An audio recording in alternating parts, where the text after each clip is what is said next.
দ্বিতীয়বার ক্ষমতায় এসেই সংশোধিত নাগরিকত্ব আইন বা সিএএ পাশ করে মোদী সরকার। যদিও গত 5 বছর যাবৎ পড়শি 3 দেশের সংখ্যালঘু শরণার্থীদের নাগরিকত্ব দিতে দেশব্যাপী কার্যকর হয়নি এই আইন। ফের 5 বছর পর দরজায় কড়া নাড়ছে লোকসভা ভোট। তাই এই ভোটের আগে এবার সিএএ কার্যকর করতে কোমর বাঁধছে স্বরাষ্ট্র মন্ত্রক। চলছে রুলিং বা ধারা তৈরির কাজ। সেই কাজ শেষ হলেই দেশব্যাপী কার্যকর হবে সংশোধিত নাগরিকত্ব আইন। লোকসভা ভোটের আগে এই আইন কার্যকরের সম্ভাবনা এভাবেই উস্কে দিলেন স্বরাষ্ট্রমন্ত্রী অমিত শাহ।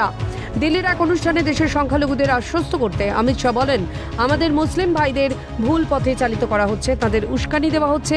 আফগানিস্তান, পাকিস্তান, বাংলাদেশ থেকে যারা ভারতে পালিয়ে এসেছেন তাদের নাগরিকত্ব দেবে সিএএ, কারণ নাগরিকত্ব কারা উদ্দেশ্য নয়।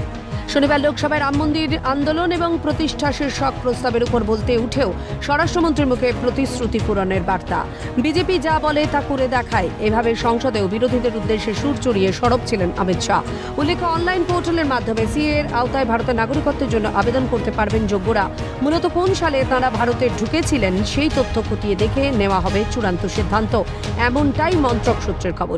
এদিকে অমিত শাহের দাবি ঘিরে তুঙ্গে রাজনৈতিক তরজা। বাংলার শাসক দল তৃণমূল কংগ্রেসের অভিযোগ, উন্নয়নকে তুলে ধরে মানুষের পাশে দাঁড়ানোর জায়গা নেই বিজেপির, তাই ধর্মীয় মেরুকরণকে হাতিয়ার করে ভোটে লড়তে চায় বিজেপি, এমনটাই মন্তব্য শাসক দলের মুখপাত্র কুণাল ঘোষের। অমিত শাহ মাননীয় স্বরাষ্ট্রমন্ত্রী তিনি ভোটের আগে আবার সিএর কথা বলে প্রমাণ করে দিলেন যে আসন্ন লোকসভা নির্বাচনে মানুষের রুটি কাপড়া আর মাকান উন্নয়ন নিয়ে মানুষের পাশে দাঁড়াবার জায়গায় বিজেপি নেই। সেই কারণে আবার সেই সিএ, আবার সেই এনআরসি, অর্থাৎ ধর্মীয় মেরুকরণ, পরোক্ষভাবে ধর্মীয় মেরুকরণকে হাতিয়ার করে ভোট লড়তে চলেছে। কেন্দ্রীয় মন্ত্রী তথা বিজেপি সাংসদ শান্তনু ঠাকুর পাল্টা তোপ দেখেছে তৃণমূলকে। সিএএতে নাগরিকত্ব কেড়ে নেওয়ার বিষয় নয়, নতুন করে নাগরিকত্ব দেওয়ার প্রসঙ্গ উল্লেখ রয়েছে। সংখ্যালঘু ভাইদের কিছু মানুষ উস্কে দিচ্ছে, অভিযোগ জাহাজ প্রতিমন্ত্রীর। নাগরিকত্ব দেওয়ার আইন, এটা নাগরিকত্ব নেওয়ার আইন নয়। তাই স্পষ্ট করে বলি, যারা সংখ্যালঘু ভাই এবং ভাইদের দ্বারা ভরকাচ্ছে তাদেরকে বলছে যে নাগরিকত্ব আপনাদের নিয়ে নেওয়া হবে, এই আইনে কোথাও কোনো বিন্দুতে কোথাও লেখা নেই যে কারোর নাগরিকত্ব নেওয়া হচ্ছে।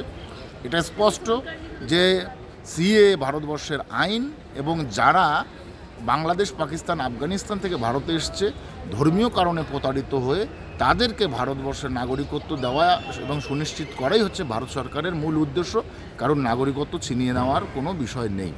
রাজ্যের বিরোধী দলনেতা শুভেন্দু অধিকারীর দাবি, 2 বছর আগেই স্বরাষ্ট্রমন্ত্রী ইঙ্গিত দিয়েছিলেন সিএএ কার্যকর হবে। এটা তো অনেকদিন আগে থেকেই ঘোষিত অবস্থান।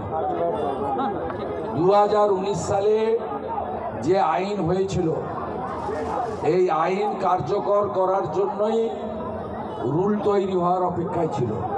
সেই রুল হয়ে যাবে, এটা অমিতজি আজকে নয়, 22-এ যখন শিলিগুড়িতে সভা করেন তখনও বলেছিলেন যে কোভিডের ভ্যাকসিনেশন কমপ্লিট হয়ে গেলে আমরা এটা করব।